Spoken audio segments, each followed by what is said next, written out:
લાલપુર તાલુકાના ગોવાણા ગામમાં આજે સાંજે 6 વાગ્યાની આસપાસ એક મજૂરનું બાળક રમતા રમતા બોરની અંદર ફસાઈ ગયું છે। આશરે 8 થી 9 ફૂટ જેટલી ઊંડાઈમાં બોરમાં ફસાયેલું છે બાળક। ત્યારે અત્યારે ત્યાં ફાયરની ટીમ ઓલરેડી પહોંચી ગઈ છે। ડેપ્યુટી કલેક્ટર શ્રી પણ ત્યાં હાજર છે અને જામનગર જિલ્લા કલેક્ટર શ્રી પણ ત્યાં જસ્ટ 5-10 મિનિટમાં જ પહોંચવામાં છે। એનડીઆરએફની ટીમનો સંપર્ક કરતા એનડીઆરએફનું મથક બરોડા ખાતે હોય એટલે એનડીઆરએફને પહોંચવામાં 5 થી 6 કલાક જેટલો સમયગાળો લાગી જાય, પણ લોકલ તંત્ર દ્વારા બાળકને વહેલામાં વહેલી તકે બહાર કાઢવા માટેના તમામ પ્રયત્નો ચાલુ કરી દીધા છે। વિધાનસભાનું સત્ર ચાલુ હોવાથી હું ગાંધીનગર છું, પણ સતત ત્યાં વિસ્તારમાં ત્યાંના સ્થાનિક તંત્ર સાથે ટેલિફોનથી સંપર્કમાં છું।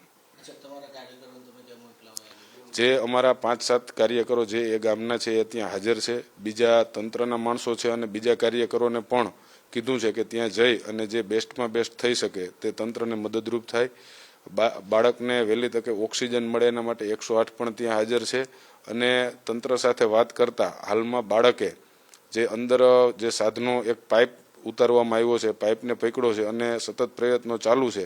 આપણે ઈશ્વરને પ્રાર્થના કરીએ સૌ કે વહેલામાં વહેલી તકે આ મજૂરનું બાળક છે એ બહાર આવે અને સ્વસ્થ રીતે બહાર આવે એવી આપણે સૌ પ્રાર્થના કરીએ। હેમંતભાઈ, અગાઉ પણ હમણાં થોડા સમય પહેલા આવી એક ઘટના બની હતી ત્યારે શિક્ષણ મંત્રીએ અપીલ કરી હતી કે તમામ જે ખુલ્લા બોર છે, બિનઉપયોગી છે, એને ઢાંકી દેવા જોઈએ। તો તમારા વિસ્તારમાં આવા હજી કેટલા અંદાજે ખ્યાલ કરો બોર હશે?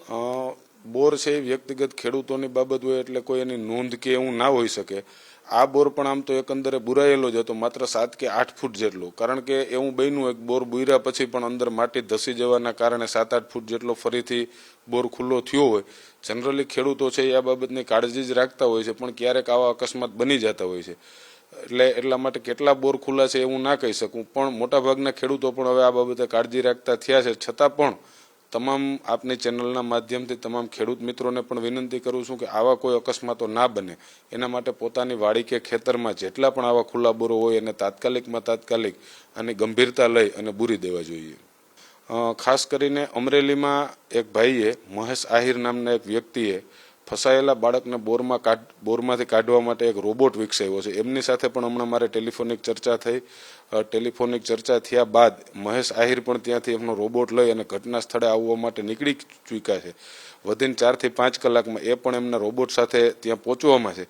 ત્યારે સરકારને પણ આ તકે હું વિનંતી કરવા માગું છું કે આવા રોબોટ કે આવા અન્ય કોઈ પણ સાધનો, કારણ કે અવારનવાર આપણે જોઈએ છીએ કે વર્ષમાં 2, 4, 5 આવા બનાવો બનતા જ હોય છે, તો આવા કોઈને કોઈ રોબોટ બનાવતા લોકોને પણ સહકાર આપી અને વધુમાં વધુ આવા સાધનો વસાવવા જોઈએ કે જેને લઈ અને કોઈ પણ માસૂમની આપણે જિંદગી સમયસર બચાવી શકીએ।